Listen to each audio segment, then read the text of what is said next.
Bonjour à tous, c'est Karine, bienvenue sur ma chaîne.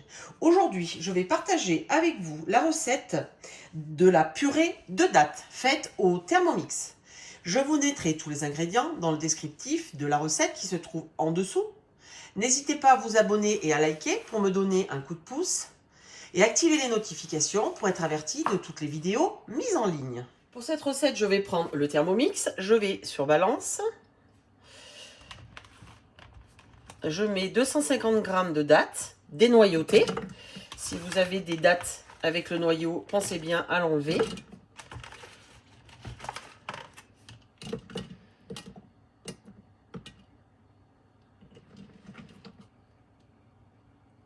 Voilà.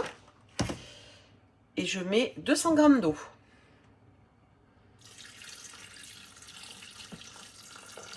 Je mets le couvercle, le panier dessus pour éviter toutes les projections et les éclaboussures.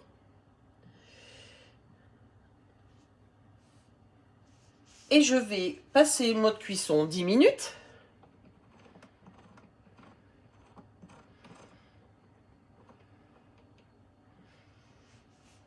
À 70 degrés.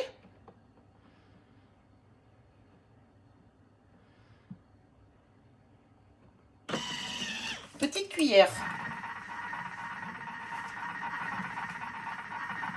Le temps est terminé. Je vais approcher.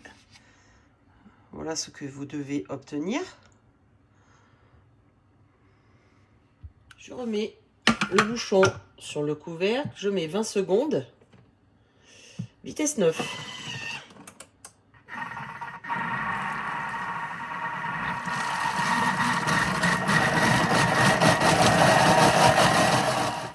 J'enlève le couvercle et voyez, ça fait de la purée. Ça fait vraiment de la purée de dattes. Ça fait comme une crème de marron en fait.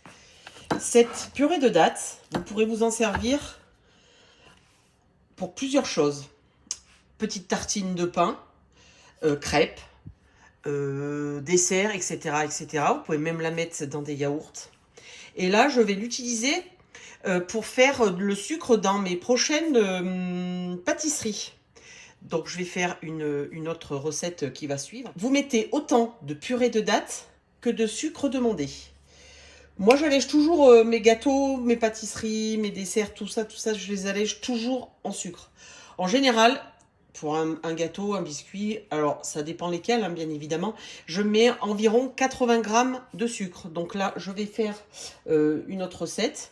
Je mettrai la quantité de sucre demandée, je mettrai la quantité de purée de dattes. Il reste de la purée de dattes hein, sur les couteaux. Donc je remets le bol sur le robot. Je remets le couvercle avec le petit cache. Je vais dans Turbo. Une seconde.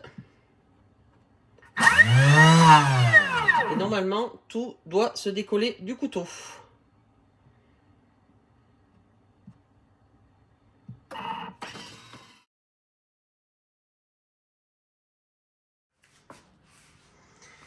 J'ai mis la purée de dattes dans un pot en verre avec un couvercle que je mettrai au réfrigérateur.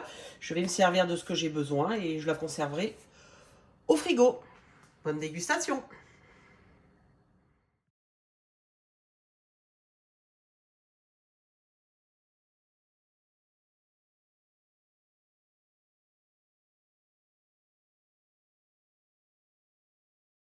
Je continue dans ma lancée.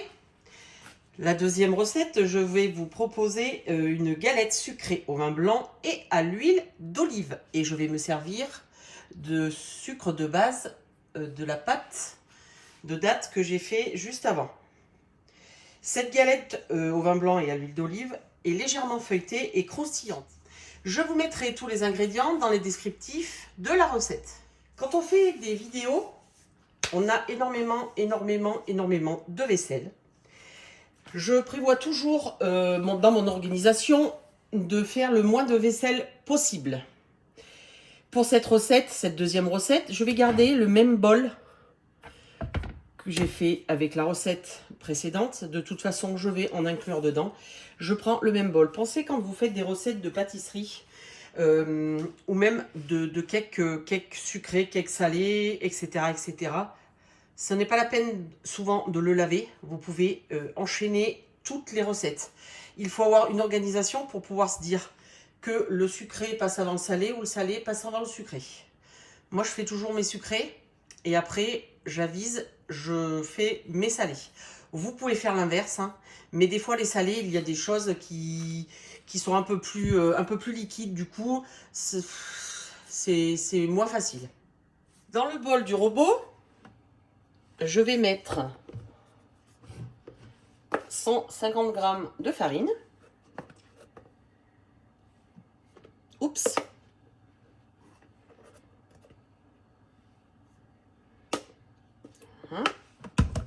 Je vais mettre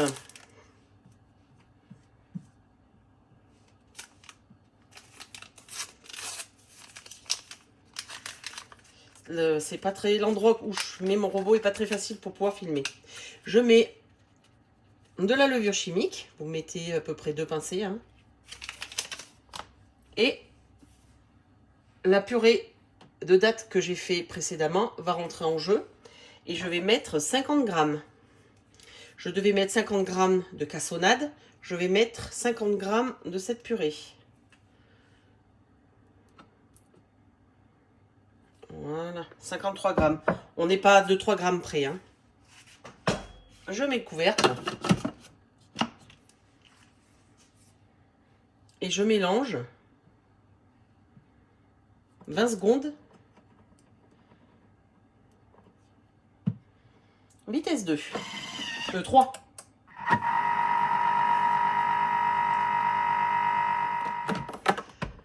Voilà ce que vous devez obtenir, une poudre. Je mets une pincée de sel.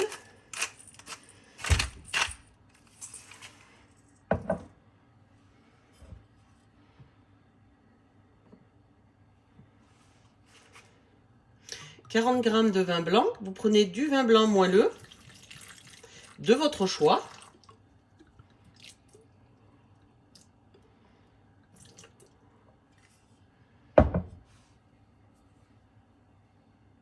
Et je mets 60 g d'huile d'olive.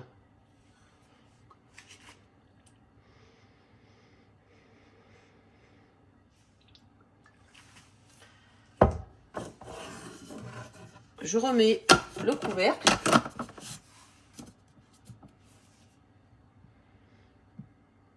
Et je mélange 15 secondes. Vitesse 3. Excusez pour les recettes, hein, mon Thermomix, là où je l'ai placé, ne va pas du tout avec la caméra. Je n'ai pas du tout de place avec les meubles, les éléments de cuisine. Je dois obtenir, voilà, vous voyez, on va obtenir une boule de pâte que l'on va étaler. J'enlève toute la pâte dans le bol. Elle est très souple, hein. On a même l'impression qu'elle est liquide et en fait non, pas du tout. Et j'aplatis mais alors les papiers sulfus c'est l'appareil, hein. Là il est tout neuf, hein, mon papier sulfus, parce que c'est de la vidéo. Je le change pas à chaque fois parce qu'avec toutes les recettes que je fais, ça fait beaucoup. Donc je m'en sers à peu près 2-3 fois, ça dépend. Si je vois qu'il est vraiment abîmé ou vraiment grillé, ben je le change. Mais sinon, ne changez pas vos papiers sulfus à chaque fois, hein. Vous voyez, elle s'étale très bien. Et elle ne colle pas aux mains. Alors je vais la baisser. Je vais la baisser sur à peu près 30 cm de diamètre, hein, pour qu'elle soit plus croustillante. Si vous la voulez un peu moins croustillante, et ben vous l'aplatissez un tout petit peu moins. N'hésitez pas à prendre un petit mètre, hein. Moi, je m'en sers énormément de mon petit mètre. Voilà, je vais faire environ, hein, une trentaine de centimètres. Ça, c'est indispensable pour la pâtisserie. C'est souvent que je m'en sers pour calculer, pour faire des parts égales, etc., etc. Je prends de la cassonade. Là, je ne peux pas me servir de la pâte de dattes. Et je vais parsemer petit peu de sucre dessus. Ça sera vraiment à votre convenance, hein. J'ai préchauffé mon four à 180 degrés et je vais la cuire plus ou moins 18 minutes selon votre four. La galette sucrée au vin blanc et à l'huile d'olive est cuite. Regardez, oups, voilà cassé. Dessous, c'est pareil. Quoi qu'il en soit, de toute façon, pour la manger, vous serez obligé de la casser. Oh, c'est magnifique. Si vous la voulez un peu moins grillée, bah, vous la faites cuire une quinzaine de minutes. Je vais attendre qu'elle refroidisse et je vais enlever le papier sulfurisé. La galette a refroidi. Vous voyez, elle est bien dure. Pour la déguster, ben, vous la coupez en morceaux. Et bonne pause gourmande!